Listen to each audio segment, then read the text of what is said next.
Hey.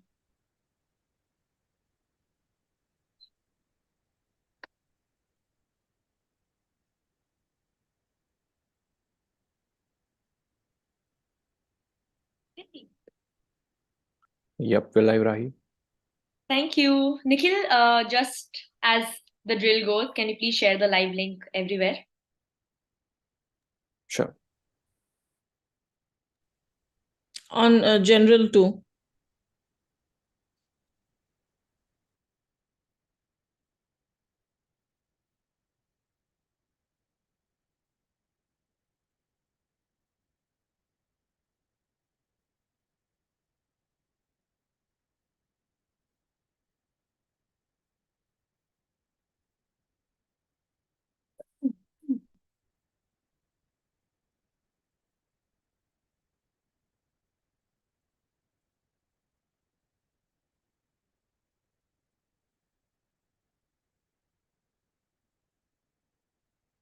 For people trickling in, we'll start the session sharp at 5 o'clock. Maybe we'll wait a minute or two for more people to join in. This is going to be a very interesting session. This has been, people have asked us for so long. We constantly get DMs, we are asked on calls. This is a topic that has been widely anticipated also. So I'm really hoping it's a fun session. We'll just give it a few more minutes and then we'll get started.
Okay, it's 5 o'clock, but I'm still going to give it just a minute or two for people to come in, to join in, before I introduce our very special guest and tell you guys what we're going to talk about today.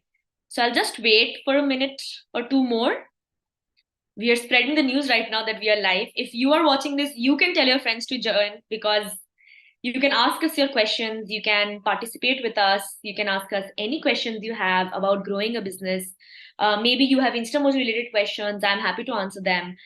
So yeah, just maybe we can have a casual chat before more people join in.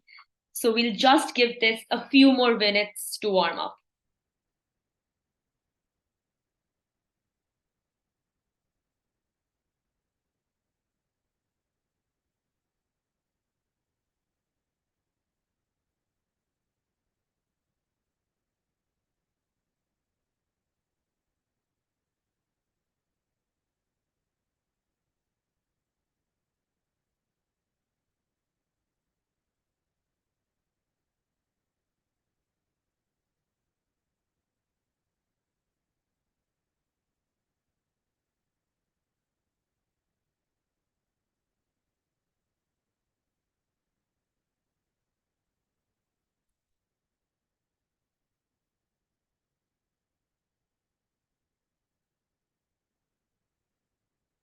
Okay, I think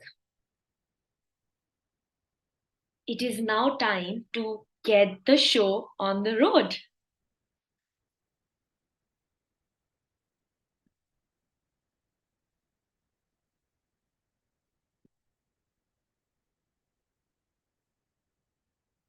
Welcome to everybody watching to the 55th edition of mojoSeries, our webinar series where we discuss tools and strategies that can help your business become a breakthrough brand. This is our first webinar of the year and we couldn't be more excited. It's a new year with a lot of new opportunities. So let's grab them, shall we? For today's session, we are going to focus on a marketing strategy that has become one of the most impactful techniques ever. Gone are those days when consumers got hooked to an ad on TV and then brought that product. It's the era of D2C brands, and D2C brands are thriving on social media. A foolproof method of getting your homegrown brand more visibility is by having an influencer talk about you or your product or service to thousands of their followers. But it's not easy. It's not easy at all. As many of you have already told me, it's hard getting in touch with them. It's hard getting the right influencer. It's hard negotiating. It's hard understanding what content works, what content doesn't. It's hard finding an influencer who would want to promote your specific product. So, what do you do? This is why we have decided to rope in an expert. Meet Drishti Sengupta, a reputation architect at a leading PR and marketing agency, Mavericks. She's here to tell you the A's to Z's of influencer marketing and give you the glow up blueprint that you're all looking for. Hello, Drishti. Hi, Rahi. So nice to meet you. Very glad to have you here. Just before we start, right, let me ask you something. Have you been on social media today? I think, Rahi, everyone's answer to that question will definitely be a yes. I don't think I can stop my fingers from scrolling on Instagram and on Twitter, especially. But yes, I have been on social media today. I was on social media before this session, honestly. Same here, just cannot stay away. As is, I think, most of the people who are watching, staying away from social media is pretty difficult. So, since we are all on social media at some point in our daily lives, we all must have interacted with an influencer minimum. So, do you have a favorite influencer, like an influencer that you would want to maybe swap lives with? I think everything on screen is sort of curated when it comes to influencers, but I think what they do is also quite interesting because I think they are a small business owner in themselves, and the product that they sell is actually their channel and the sort of audience that they've sort of built hard to curate as well. So I think in terms of influencers that I personally like, I think what Masoom has done for fashion in India, that's been pretty interesting. I personally really like an influencer, Ankita Chawla. She's called Hustle Rani. And she Oh, really yes. started this series called, she used to make Instagram Reels on Wheels. And, The skateboarding girl, right? She goes to Bombay yeah, skateboarding. yeah, Yeah, I yeah. know her She too. skates everywhere. So I feel like, Yeah. again, having something that's really distinct to you, really niche to you, I think that really helps you stand out from the clutter. So I really like them. But yeah, I think I would like to just experience their life, see what kind of work goes into being an influencer for sure. I think one of the influencers that I have really gotten hooked onto is Tarini. I Yes. love her. The way she creates content is also very unique. Like, and Yes. I know that she particularly sometimes does promote small businesses. So, there are jewelries or there are these certain like makeup brands where even though she's gotten so big, she'll take the time to actually talk about these businesses. Yeah. So she's somebody I really like. But that's why I wonder, right? What is it that makes these influencers so influential? And how do homegrown D2C brands, how can they get a crack at sharing this popularity that they have? Yeah, I think again, the reason that people sort of like following influencers, again, I think it would be really important for you yourself to understand, hey, why do I follow this person? Was there something about them that really, drew me to them? For example, there's this, I think this it's, Nancy Tyagi. She started out as a student, as a fashion student, and now she does this entire series where she makes clothes from scratch. So I feel like that innovation, creativity, admiration for fashion stood out to me, and those are the reasons that I follow her and value her content. So I think it's just the realization that, hey, there's something distinct that I'm doing, and this is why I'm engaging with people, because now they're following me on my journey as I convey that special property of mine. So I feel like identifying what is that one USP about you is very important, and I think really working hard to build valuable content, because there's so many influencers around us, but we're not following every account out there. So it's really, what do you do that makes you stand out and really hits hard with the audience, that resonates the same sort of message for them as well as it does for you? So that's the influencer's point of view, right? But now if I ask you, what should homegrown brands do? Yeah, I What think would you again, say? And yeah, I think homegrown brands, I think we have a really interesting strategy for them to just get started with in terms of influencer marketing. But just in a gist, I would say here, of course, we're here to discuss how we want to glow up your brand. But if I were to shorten it down as well, it would be just, you have to also realize what values your business stands for. And values is something I'm going to constantly talk about. But let's say that you love celebrating authenticity and you love doing home crafts that take you a long time, and people don't realize the value, because there's always the question that, oh no, this small business is charging me so much money, I'll get this from Amazon. But what you're not getting is the love, the effort, the commitment to passion. So I feel like when you share that insight with influencers or via influencers and they celebrate the love with you, there is two platforms and two channels that are really celebrating what your product is all about. So it's a product of that union of love, I would say. And that is what will entice your audience to buy it as well from you. it's great. And I think we're all excited to hear about all the strategies that you are going to present today. Again, this is an interactive session. So guys who are joining, who will join, we will be posting this video later, but I would encourage you, if you have any questions on influencer marketing, any questions at all, problems that you might have faced, problems that you're scared might crop up, please feel free to post all your questions down in the comment box and Drishti will get to it for sure. Okay, Drishti, over to you. All right, thanks. And yes, of course, please, whatever questions you have, I would love for this to be an interactive session. So drop them down in the chat and I'd be happy to address them as well. Okay, so I'm going to go get started. I think Rahi and I was just chatting about, why influencers are so relevant. And I feel like if I were to explain, what exactly is influencer marketing, because I know for many, it is still an enigma of sorts. It's not just maybe a collaborative post. What is something that's deeper than that? How can I entice influencer? And of course, we've curated this content today thinking about you, all of you who are small business owners, and how we can help you. But before we sort of do that, we just want to understand the importance of influencer in this day and age. Like Rahi said, she was on Instagram just maybe a few minutes ago before we all joined this webinar. I'm sure a lot of you were also doing the same thing. But if you guys want to sort of just put in the comments below, when was the last time you scrolled through Instagram and didn't come across an influencer? Personally, for me, when I scrolled, I think about half an hour before this webinar, I came across at least 5 accounts, 5 influencers that were doing their own thing. But yeah, if there's anybody else who wants to drop in their responses in the chat, please feel free to do so. But I think what we realize from this is that influencers are so relevant every time that we're opening our screen, which is the biggest sort of device we're attached to right now. We're always seeing influencers. So in this day and age, influencers are super critical in getting any message across. Now, how do we define influencer marketing? Influencer marketing is simply the marketing channel that any influencer has created for themselves. There's an influencer, there's an audience, they communicate via this channel.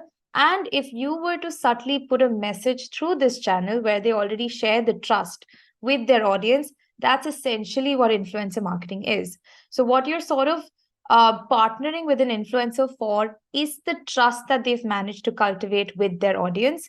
And because their audience loves and follows their influencers, and they, any recommendations that they make, they would rely on it quite a lot or be influenced by it. So I feel like it's basically a marketing channel for you to drive sales. It could be through the entire funnel where you're sort of starting with awareness, and of course, finally you have the sale. But simply put, it is a marketing sales channel where you have a trusted audience and an influencer who's cultivated that for you. Now, of course, 68% of consumers actually trust in influencer recommendations. If you think about how people learn about products, you ask your friends, you ask your family. These are all trusted sources. And now the third or very prevalent trusted source is actually what you see online. And what do you see online? Well, you see influencers, which is why now influencers have become a very critical part in this entire marketing journey. Now, coming to the glow up strategy. I think Sorry. before we just start that, I think because you mentioned trust quite a few times, right? I want to point out, I think that's what mainly differentiates an influencer and a celebrity, because celebrity is somebody who is famous. People know you. They don't really trust your opinions as such. They just want to see what's going on in your life. But an influencer is somebody they trust that I will make changes in my life because I'm seeing a certain person do it in theirs. So that separates these two very similar categories. Yeah, and I feel like with celebrities, it just feels like there's some sort of difference because you've curated their sort of look. You know that there's a big team. They've been signed on to a movie, or they're presented in a manner where you know there is a lot of work behind it. With an influencer, especially with your nano micro, when you've seen the journey from day zero, you've seen them at their 6,000 follower mark. You have understood that this person has always added value to me, and because you're able to track that journey every day, now they're at 6,000, tomorrow they're at 60, you Yeah. know that authenticity has been lost and they're more human to you. They're like a friend. So I feel like that's Actual the community. Like it's almost like that person, I know that person. I know what they're doing. Yep, exactly. And I feel like also because they managed to attract those kind of people, the other followers that influencer would have would also be people you would want to sort of Yeah. hang with, Yeah. want to be Yeah. friends with. So I feel like that's the difference between celebrity and definitely an influencer. Okay, so I think moving on, jumping straight into the glow up strategy, we really want you to go from hi, saying hi to an influencer, to getting a yes from them when it comes to your business partnership. Now, it's very easy for us to follow the glow up strategy. Each of the letter, it's basically an acronym. Each of the letters stands for a step that you can follow. So the first step that we have is basically the game plan. You realize that, acha, I have to get some influencers on board for my business. Ab main kya karu? What do I do, right? So the very first thing that you sort of decide on is what are your campaign goals, all right? So you have a business, you must have a certain audience you want to advertise to. Let's say that I want to sell chocolate or handmade chocolate. I know that I'm going to target people who love sweets. They find sweets irresistible. They might be interested in baking. That could be another sort of cohort for me. Or they really love posting on Instagram. Maybe I make really cute cookies and that's something that's really poppy or very funky and they want to post it online. So I feel like I need to understand first who my target audience is. Once I do that, I'll be able to understand what my campaign goal is. So my campaign goal could be I need more people to share my pictures of my cookies, which are really fun and they come in all colors. I need more people to share pictures. So now that I know my goal, my target audience, I understand where I go to sort of choose my influencer and also understand different pieces of the puzzle, which is basically how much budget I have, what kind of cohort do I want to target in terms of the influencer as well. So the first thing that you sort of do, or the first step for you to understand, is basically the different categorizations of influencers. You've got mega, macro, micro, nano. Don't get overwhelmed. It's very easy. It's just we are splitting them by 10 everywhere. So it's 100K to 1 million, 1 million above, 10K to 100K, and then of course under 10K. So under 10K for us as small business owners would be the most important, because these are nano influencers. They are also growing their brand. So they would find it a lot more open to collaborate with you because they understand that, you're growing your Well, brand. They are looking for yeah. opportunities. So your chances of collaborating with them is a lot higher. So these are just some of the examples, but let's dive a little deeper. Of course, you've got our mega influencers, Bollywood stars, millions of followers. They're really good for brand awareness, but it's also very established brands that can afford them. So think like a Mama Earth could easily sort of rope in celebrities for their campaign, but I don't think they're that relevant for us as small business owners. But from a content POV, it's great to see what they're doing. So when you want to brainstorm, you can go ahead, see what sort of campaigns they put out, and get inspired from that. It's not important for us to reach out to them right They now. are the trendsetters. Yes, they're the strength setters. And I think also the way that they film content would be very good to be inspired by. And is there some sort of messaging that they're following? Can I sort of at least be inspired by that as well? The second, of course, going back to this would be our macro influences. Again, they're very good. Here's your example, Tarani Shah. She's of course been able to cultivate a good presence for herself. Here, of course, again, I would say this is a bit out of reach in terms of any small business owner. So I'm not going to spend too much time. But again, good to understand what are the different trends. Also, because they're still on the path to become a mega influencer, I feel like they will still have a lot of authenticity. So important to take note of how they're doing that as well. Now, 10K to 50K, these are a good 10 to 100K, I would say, is a good number for us to sort of target. Of course, this does come with a lot of pricing costs as well. So I think only when you have a big budget, you're ready to go all out, you're dropping the new kicks, you want to make a new sneaker trend happen. I think if you're ready to get that kind of a budget together, I think this is a good influencer cohort for us to sort of reach out to. Of course, these are again people that have a lot of time and investment into creating their audience because they're still growing. And I feel like the one-to-one relationship of influencers and their audiences in this category is really, really good. They're very personal. Despite being a big influencer, they still take out time, they still talk to their audience. So anytime you want to do any user generated content, it's really good to sort of tap into this influencer set. And anytime you're looking for some sort of engagement. So engagement means, When you say yeah. user-generated content, what would be some examples that D2C brands or homegrown brands can, get into? So I feel like, for example, Garden Up is an example that comes. She's an influencer who built a business as well. So I feel like if I were to have, let's say, gardening tools, and I go ahead and I ask her to maybe subtly promote my brand, maybe I come up with a campaign brand saying my first seed story, right? And she talks about the first time that she's grown a plant. And it's basically a user generated content. She's encouraging a lot of people to share their stories. And the reason we want to do that is A, it ties back to the product very well. It ties back to the industry that I'm in.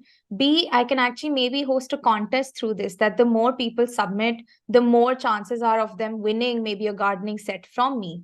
So I feel like in that way, UGC is very important. And the reason you should do it also is because you're getting the word out there through all these channels that have already been established. You can also add, the hashtag that you want to proliferate. So basically, if you want to have your brand name linked with gardening content from an SEO POV, it's very easy to do that. Again, not to get too technical, but basically lots of posts, lots of keywords around gardening, and your brand associated with it is all a good sign. So I would say, yeah. I know that you got a bit technical right now, but everybody who is watching, these things are important because right now Instagram is very important because social search is becoming very big, right? So we always hear about SEO related to Google, but right now people are searching for things on Instagram. And if you don't optimize your posts for Instagram, people won't be able to find you. So when Drishti says things like using the correct keywords, using the correct hashtags, these become important. Stay tuned to our social media channels because we are soon going to do a very, very elaborate post on how to actually use Instagram to get better at showing up on social search. Go ahead, Drishti. Awesome.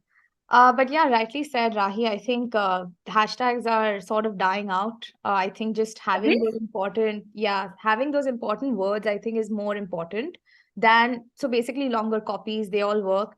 But I feel like, again, very important for us to realize which influencer lies in which category and, what is the sort of engagement that they're getting. It's not just okay to just have your followership numbers. Very important to also see if they have good engagement rate and how they interact with their audience. Finally, nano influencers, I think realistically for us as small business owners, I think we can sort of, interact with this audience again because they're growing, they're new, they're on the hunt for brand opportunities. They're probably writing to other brands, that they want to do a partnership. So I feel like it's the best time because when you catch hold of them and you build a long-term relationship with them during the time that they're growing, when they become a mega influencer, it's going to be a lot easier for you to sort of get them on board for any campaign that you do. And of course, your business sort of grows with that influencer. So it's a good relationship to have as well. So we spent a few minutes sort of discussing about the categories. Here are a few examples of, some of the influencers across different sort of industries and different categorizations as well. Now, in terms of, how's the trend looking like? Nano influencers, like I said, more niche, and they drive a lot more engagement. And there is, of course, a growing shift where marketers are tapping into nano influencers. Because as Now, you said, right, they will yeah, say yes. It's easier to get them to say easier to yes. get them to say Yeah. yes. Yes, exactly. Second, in terms of budget as well, right? For us, nano is easier because I feel like people, they're just starting out. They don't have hard contracts represented by agency commission, talent rep. There's a lot when it comes to dealing with mega macro influencers. So I feel like with nano influencers, your cost is also a lot better. Again, these are very tentative numbers. It really does depend on the influencer you're reaching out to. But these are just ballpark figures for anybody who's evaluating how or which influencer category they should target. Now Drishti, can you just stay on that screen? If there are people who want to take a screenshot of this, you can. But just to let other people know as well, we will be adding this, as we have constantly been saying. Every attendee is going to get a free resource at the end of this session, and that resource will have this. But just for now, if you guys want to take a screenshot to understand the different budgets, please do. If you have any questions about the budgets, then please drop them in the comments, and Drishti will be happy to answer. Awesome. Okay, so now what we've realized now is just that we know our game plan. All right. We know our goals. We know which influencer category we want to target. And we're moving on to step number 2. I know which influencers I want, but where do I find them from, right? So Big question. the very first thing that we sort of do is look for values. This is something that I just spoke about with Rahi as well. The most important thing, if I have a business, I did a really tiny pancake pop-up shop in my college days. So that's the only business experience that I can truly talk about as a small business owner. But again, let's assume that as an example. I was looking at college students who wanted to have pancakes. Now, if I wanted to tie up with an influencer and I want to sort of, popularize my little restaurant, I would look for tiny, maybe food influencers who love eating, maybe have a sweet tooth.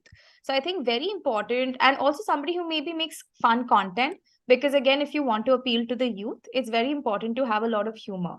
So I feel like looking for that values is super important. Second is, yes, I have the numbers, but am I speaking the right things? Are my audience engaging with me well in terms of my tonality? Have I ever got in trouble? So I feel like having that credibility and evaluating that is very important.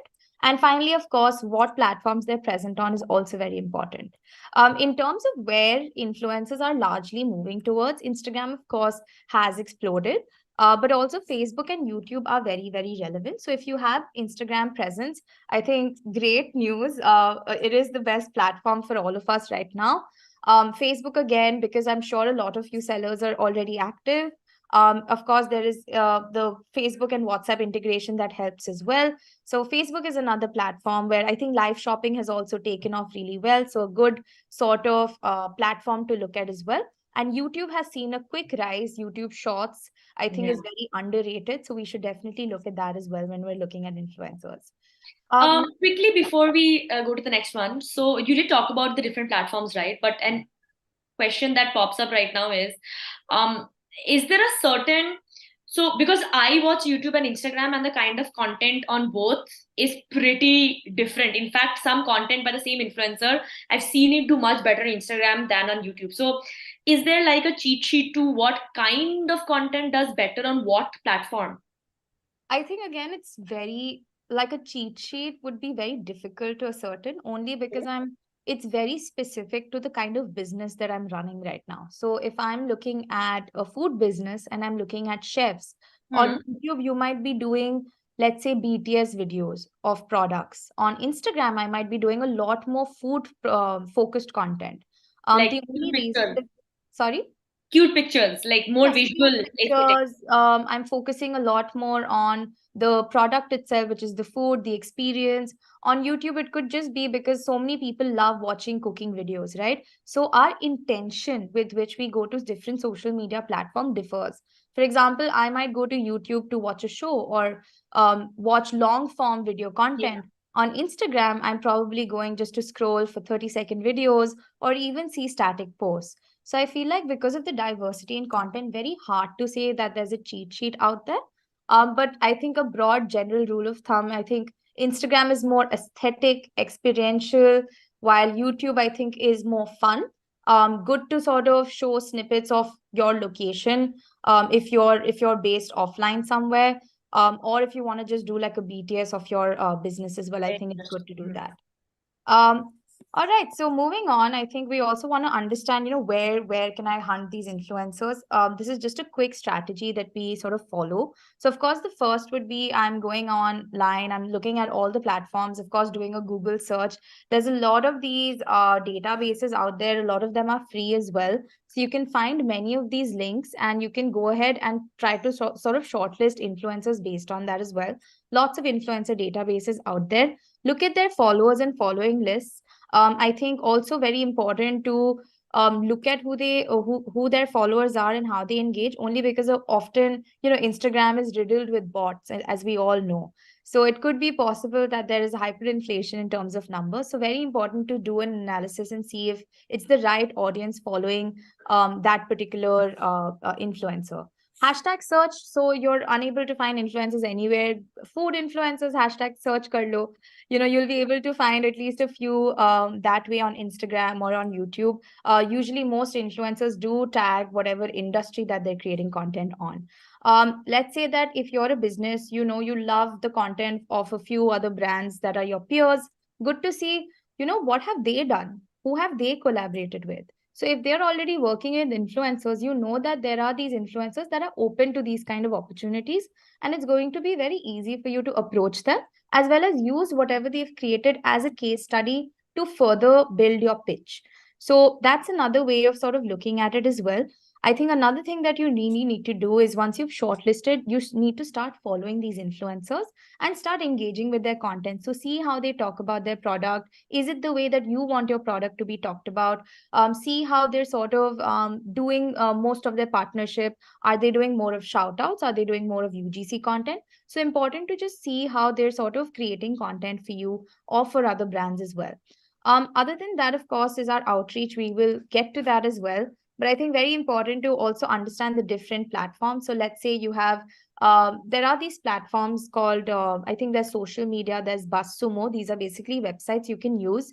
On that, you can actually find by how much the influencer has grown as well. So very easy, you can just put in the username of the influencer, whether it's YouTube, whether it's Instagram. You can see how many subscribers they've grown by, if they've lost any as well, or you can see their average engagement rate. So it could be a good rule of thumb in case that, you don't want to do all that manual intervention. Just for shortlisting purposes, you can go ahead and rely on these websites as well. So this is how we sort of find our influencers. And of course, we come to step 3. But before I do, Rahi, do you have any questions, or does anybody have any more questions? I think we're good for now, but I think the BuzzSumo platform was very interesting for me. And I know for a fact that a lot of people actually struggle with what exactly you're saying, right?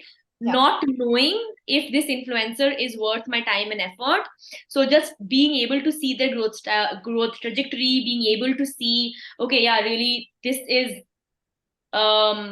they're powerful. They are right now on, like, they're trending, they're growing, and partnering with them will definitely get some visibility.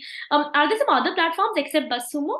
I think, like I said, Social Blade is something I Social personally use. Blade. Yes, Let Social me just Blade. note that. Okay. Yes, so Social Social Blade is Blade. a great one for anybody who wants to sort of just check engagement, analytics. It's something that I use in-house at the Mavericks as well. For context, again, I work in an integrated marketing communications agency. We have digital influencers, so this is something that I do as my job. So Social Blade is a great sort of tool that we use in-house as well. Okay, so I think moving on, I think let's get into outreach. Now you've understood influencers we need, influencers we'll get, but how do I now actually reach out to them? The very first thing that I mentioned, of course, connect first, start following them. Second is start commenting as well, saying that, you love this post. Again, good to sort of build a relationship instead of doing a direct cold email, which basically means without any engagement, you've just sent out an email. So while that does work, I feel like, again, if you have that rapport beforehand and they know that, okay, they've seen your username, they've seen your business comment, they know that you've been interested for a while, and they know that you have taken out time and effort to sort of follow them. I think that those small subtleties really count for something as Yeah, well. it's like it goes from being just a purely financial transaction to a ठीक है, हम दोस्त भी बन सकते हैं, Yeah, community grow कर सकते हैं, exactly, have a exactly. win-win thing. And I feel like if you do that, you start off on a good note. Let's say Yeah. that budget is something that's a bit difficult. Maybe they will also do like a shout out for you that you didn't really specify for. So you never know what you'll get. So it's always good to be on a good note when you're sort of engaging with influencers because they're going to be responsible for your brand. So it's very, very important to keep them happy. And of course, I think it's also good for your business to appear on their comments, and people might even discover your brand through their comments. So just another way of sort of engaging with them and also increasing your brand visibility. I think this is a very interesting point you've put in, because again, for small businesses watching this, comments that get a lot of likes are pushed up, and Yes. then sometimes the influencer also pins comments. They pin the comments that are more interesting. Yes. Great way to get some visibility. I think Reels have started this new thing, right? The most engaged with comment actually shows up on the Yes. reel. Yes. Yeah. So engaging with other posts is also a very good way to just, be out there. Yeah, exactly. I think comments again are very underrated. I think when you get pinned comment, I think it's a very big compliment. And I think very important if you're doing a comment to make it really funny, because that's what really appeals to influencers and appeals to audiences as well. Make it very relatable so that people can also, they like it because they know that, oh, this is something I would say or I relate to. So I think very important if you guys are commenting to go ahead and sort of use that tactic as well. Finally, you've decided, okay, I followed this person, I've interacted, let me go and do an outreach. So very important to have a personalized message. Use their name and not their business name if possible. You can have it in brackets. It's great if you can. And of course, specify, exactly what you want, why you want it, if you can reference any post that they've done in the past, so that they have full context as to exactly what this business opportunity would be. Of course, ask about their pricing. A lot of times, influencer actually give you a discount if you do like a bundle costing. Many times, influencers are also represented by talent agencies, as well as any management agency as well. So there's a lot of these influencer agencies out there. So many of them represent these influencers. So a lot of time you might actually be dealing with management, and they'll have different tiers, right? Let's say 5 stories plus one reel is equal to this much, or just maybe just doing an unboxing review video is this much. In feed videos that stay is of course much more expensive than a story post. So I think just these small things, good to figure out what your price range is, and of course ask about pricing in terms of the bundles as well, if that is something that does add value to you and can be cheaper. And finally, permission to use the content. This is something that we include in our contracts as well at the Mavericks, where we specify, when clients want us to engage with other influencers, how their content will be used. Let's say that the influencer has made the content. Now, can I use it to run ads on my page? You need to specify this into your contract. So very important to ask them for permission if you're co-creating content, if they're making it for you, if it's there in their brand language, is that something you want it to be? Do you want it to be in your brand template? Who owns the intellectual property rights, which basically means ये Very content किसके Hmm. पास जाना है. So I feel like very important to specify that after the shoot, this video we will use for advertising, yes or no. Just have that, get that cleared out in the air as well. Also, like if you are running ads, I think because you're benefiting a lot more. Percentage of sales also will. Yeah, because you can Yeah. constantly do it for over a year versus the influencer who posts it and maybe gets an engagement for maybe 2-3 days, not more than that. So I feel like very important to make sure that you have all the permissions in place. So that's the outreach part. This is just a sample text. Of course, it's again going to be included in the ebook, which will be sent to everyone who stays on until the very end of this webinar. So this is just an outreach example. It's actually inspired from what we have done in-house as well when we're reaching out to influencers. In terms of how we've crafted this message, be very authentic, like I said, highlight your brand. It's going to be both a win-win for you as a brand owner as well as the influencer, because you're both growing your brand and you want to have it as a mutually beneficial relationship.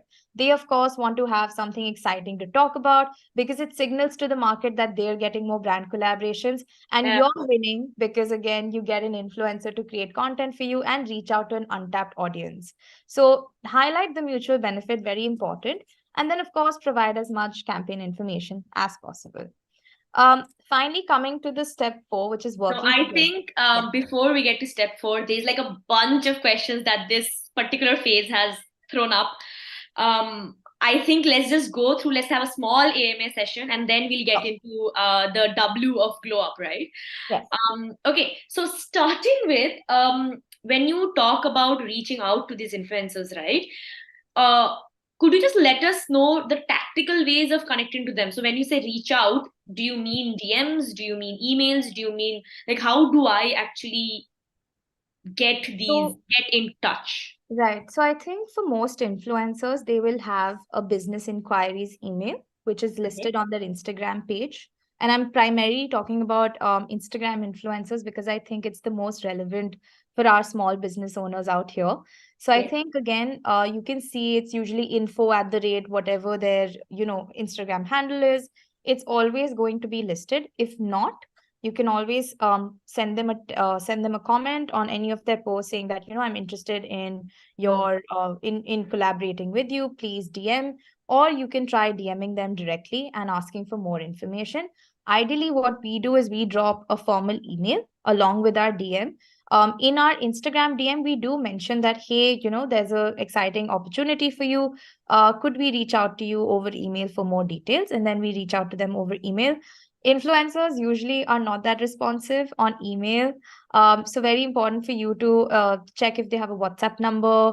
If they have a talent agency, then good to sort of note that down as well and then reach out to them.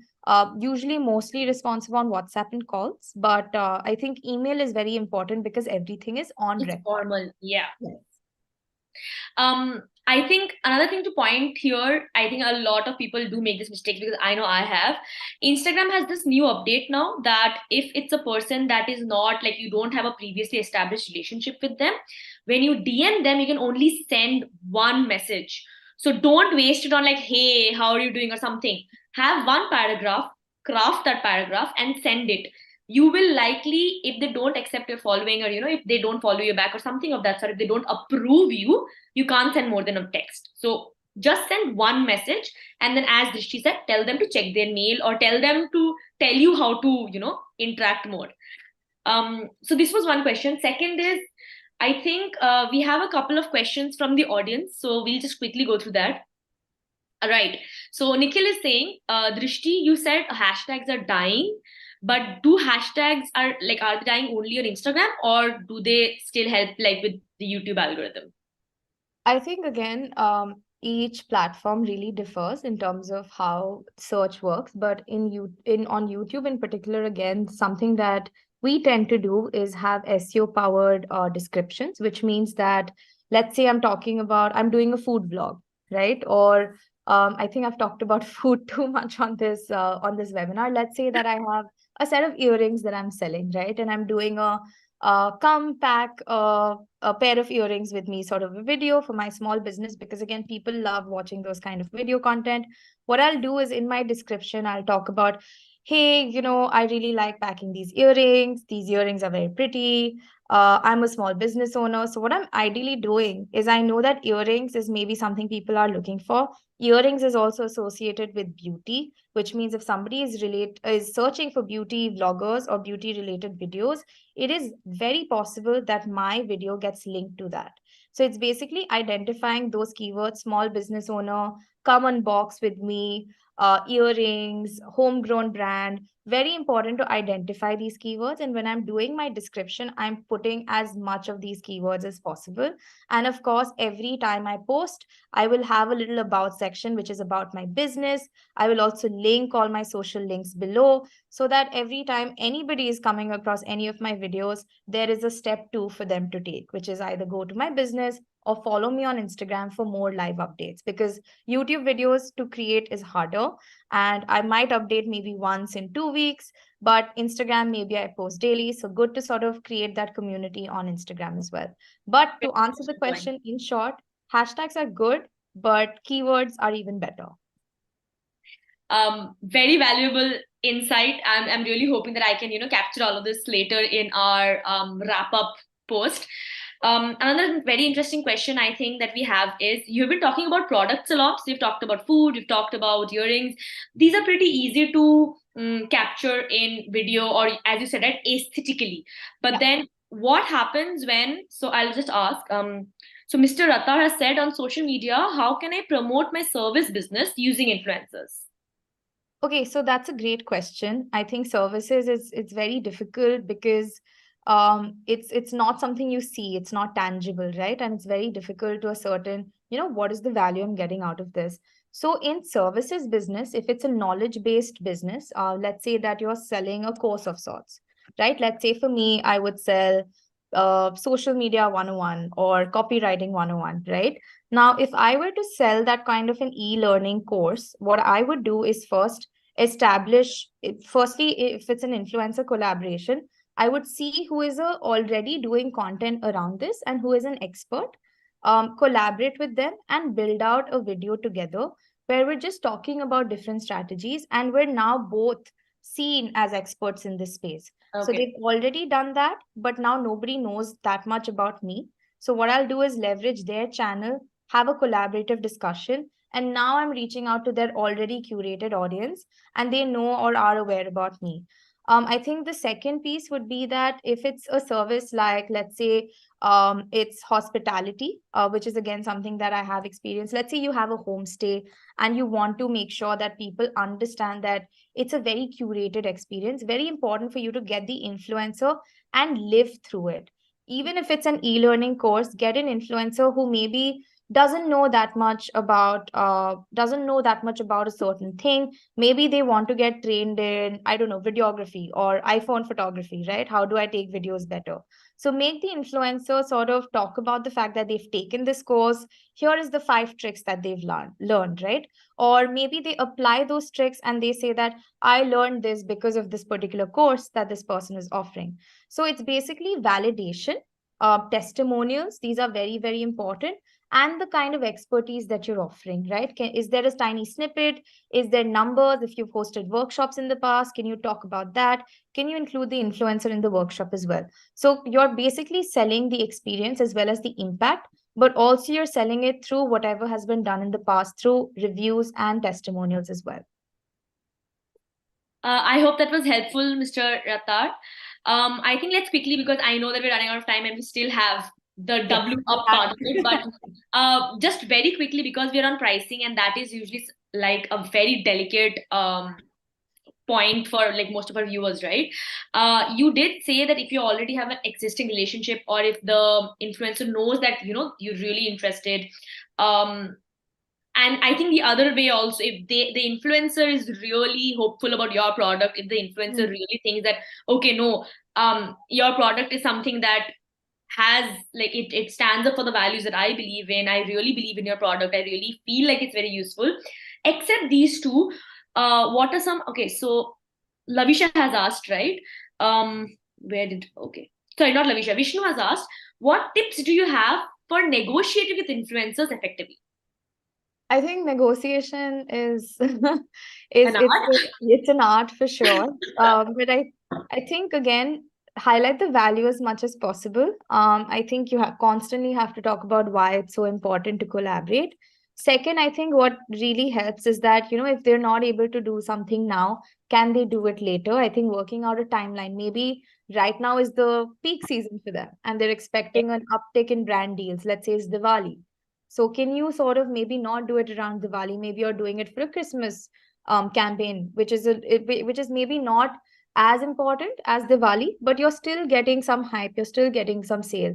So look at the seasonality of things as well, because of course it really depends on when influencers get brand deals. There are there are months when things are a lot more dry. So try to evaluate those off seasons as well and try to negotiate based on that. And I think third would be just make an impact. If it's a product, throw a freebie in there somewhere. If you're doing a homegrown scrunchie, can you do like a cute set of scrunchies? You have it packaged so well that the influencer feels like, they've really put in a lot of thought and effort. So I will negotiate a better deal, or maybe I'll do an additional story just because the experience of the interaction was so good. So those are some of the ways that maybe you can win a negotiation. But I think the best way to do it is just create that relationship, and also understand that influencers do take a lot of time and energy in creating content for you. So I think having realistic expectations is also very, Yeah. very important as well. So essentially, knowing your budget, then having an expectation, and then just seeing, where they can, where the influencer can come down to. It's just like a multi-pronged approach. Yes, exactly. Okay, I think we can go ahead and discuss W. Okay, awesome. I think work together, this is just what we're talking about, the fact that in terms of budget, it's very important to negotiate this, because again, you're sort of paying for not only their time, not only their channel and audience, but you're paying for their time, you're paying for their vision, you're paying for their creativity. So work together to create that sort of partnership. I think, just give them the brand guide that you have, but don't limit their creativity, because that's honestly why you're working with them, because they present or package their content in such a way that really impacts their audience and draws their audience in. So very important to work together to create that content together as well. There are a few types of partnerships. I think I'll go to that. These are just some fun memes we've put together, because we're finally almost realizing what power influence marketing can hold for us. But coming to the partnerships, I think I'll sort of just run through these, because I think these are going to be super, super important for us in terms of what format we are interacting with influencers with. I think looking at affiliate, now affiliate is basically you give an influencer a unique code, and every time somebody and the influencer sort of posts about it, they're incentivized, because every time they make a sale, they get a commission based on that. So you're not working out that, I need 4 posts or 4 stories. You're giving them a business goal, and that means now it's up to them how much they want to earn, and how often they want to post around it as well. So affiliate is basically that. I think if I were to take an example, let's say that I'm a fitness, I have fitness leggings that I sell. I'm a fitness brand, homegrown. What I'll do is I'll give somebody who's a gym, maybe a gym fitness influencer, I'll provide the leggings to them. I'll ask them to try it on, advertise it for me, and then I'll give them an affiliate link. And every time, they can post it on their Instagram, and people can click it. If they buy it, she or they make a sale. Get a percentage, yeah. Get a percentage. Then we have guest posting. Now, this is again when you have somebody who comes in and does a post for you. I'm not going to take too long in talking about this, but this is basically a blog written by an influencer. It could be a review blog as well. It could be, let's say that, I'm a bakery, and I'm just asking somebody to leave like a nice guest review for me on my website. And that is something I can use as a testimonial on my website as well, saying that, oh, this person really loved my baked goods. Co-creating content. Now that is again when I'm collaborating with the influencer creating content. There's let's say you've got L'Oreal, you've got lipsticks, right? Some beauty influencer, you provide that content. You might ask them to make an ad for you. There's a lot of video influencers that is doing this now, where at home with the lighting, the setup that they've got, they're making homegrown ads. So maybe you Yeah, collaborate. I've seen those. Look Yeah, beautiful. so those are fantastic. People are awed by the fact that, they are able to create such high quality ads. And at the end of the day, you're actually watching an ad if you think about it. But all they're doing it is you're co-creating that content with that influencer. So very important for you to maybe explore that as well. Social media mentioned, this is basically a shout out, one of the best things, best words associated with influencers. And the most affordable. Yes, the most affordable. They're posting a story. They just let everyone know that, they're at this place doing this, or they've bought this product for you. So I think good to negotiate, mostly a story sort of a post. But of course, it can be a feed post as well. Now gifting could be, again, like I said, with this crunchy example, you're making a gift, you're giving it to the influencer, and they give a review about it. Either and this is something, of course, you can curate really well as an experience. There are these PR boxes that we create, which is basically you have everything in it. Let's say, we worked on this campaign with a brand where we had to basically launch a perfume product. So the box basically had the perfumes, and it had a little card, it had a little poem in it as well. So I think it's basically creating that experience when they're opening the box of your product. What are they experiencing? Are there cute freebies? Are there cute stickers? Is there something that is really funny as a copy in the box as well? So really important for us to create that experience when it comes to gifting. Discount codes, again, a little different to affiliate, meaning that here there will be a discount code. It could be Drishti 15, which means that if I want to buy, let's say, a lamp, I go ahead and I use that discount and I get an immediate discount. And again, there is, I can sort of, with the influencer itself, I can reach a conclusion as to maybe it's a per sale commission that they make, or maybe it's one time I'm asking them to post for me, but through the discount code, I'm just getting more people to buy my product. And because there's a discount, they're more incentivized as opposed to just an affiliate sort of push.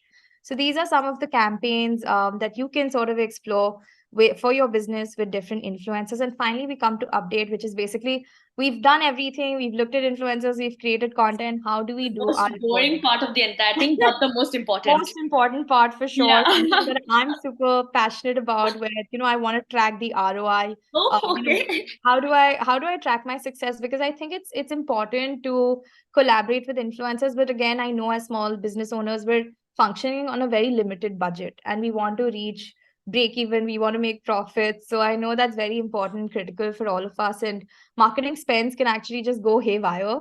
And I know that. So I think it's very important to keep a tab on how performances work. We've actually put together a really fun for me, but could be could be overwhelming for a lot of you, key metrics cheat sheet. Again, not super complicated. There are a few words here. For example, UTM is one thing I'll take up. So UTM is basically you have these unique tracking links that you can make, where at the end, every time you launch a campaign, let's say I'm doing a Facebook campaign, I'm doing an Instagram campaign, I can make different links for that, only so that I can track back that, oh, my audience actually came in from my Facebook campaign, or my audience came in from my YouTube campaign. And this is everything that you can access through like your backend, let's say Google dashboard, or whatever you use as well. I think very important to have link tracking, because you want to see how many people are clicking, how many people are visiting. So very important to have manage your source traffic. Engagement, I think we all know already, but I think most of this is something that we already sort of use in our day-to-day lives. But this is a cheat sheet for you in terms of evaluating your success. Here is a quick campaign update. So we've done end-to-end the entire glow up strategy. This is a fun update checklist. I think this is also in our ebook, which will send the link to everyone on this particular webinar today. This just basically talks about how you get started, and finally what you do when it comes to any influencer collaboration. And finally, key takeaways. This is just a summary of everything we've discussed, which is basically we dove into our glow up strategy. We understood, why influencers in India. And then, of course, we went into the game plan, locate, outreach, work together, and update. And I think we're almost out of time, but I'm so glad to have had the opportunity to present. And yep, open to questions. Thank you so much, Drishti. I don't really think we have time for questions. We could go back to the last slide.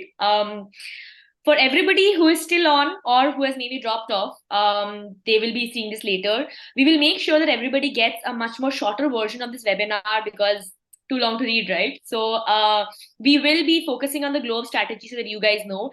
The checklists that Drishti mentioned, the KPI cheat sheets, all of these things that you need for a campaign will be included in the ebook, but you have to register to get the ebook. So make sure you go in the link which is in our description and you register for this event. The moment you register post this session, you will be getting an email which will have a link to a free ebook. It's completely free, which will have all the necessary resources that you will need for a successful influencer marketing campaign, right? Now, as she was saying, you need to partner with an influencer marketing campaign, not just to be popular on social media, but to drive actual sales. And you need them to come to a platform to actually buy your product or your service. Choose InstaMojo. We have shareable links that you can easily put in your bios, which you can share with your customers over WhatsApp. And they just need to click on the link, get to the product page, get to a seamless checkout, and they are done. So if you have not yet seen what InstaMojo has to offer, head to instamojo.com. And if you need help with your influencer marketing strategies or any sort of reputation architecture, any kind of reputation management, then Mavericks is there for you. Any questions that you may have, feel free to email either us or Mavericks, and we will be there to help you with our product, services, tutorials, or any other resources that you might need. And with that, we do come to an end, but I would seriously like to thank Drishti for a wealth of information. I know that there's a lot of questions that we got in the comments that we could not get to, but I'm really hoping that the ebook does answer them. There are certain questions I really want to ask, like, what is the weirdest partnership you've seen, or what is the weirdest demand that you've seen an influencer make, or what are the legal pitfalls that a lot of small businesses fall into when getting into these partnerships. Quite important, but maybe there'll be other sessions where we target these. But for now, this brings us to a close of mojoSeries 55. We will have another session soon, and please stay updated to InstaMojo. Follow us on our social media. Hit the bell icon for YouTube, and we'll get you new stuff whenever we can. So thank you so much, Drishti, for joining us, and thank you, Mavericks, for Yes. being a part of this. Of course. Thank you. It was lovely. Thank you so much. Thank you. See you all soon.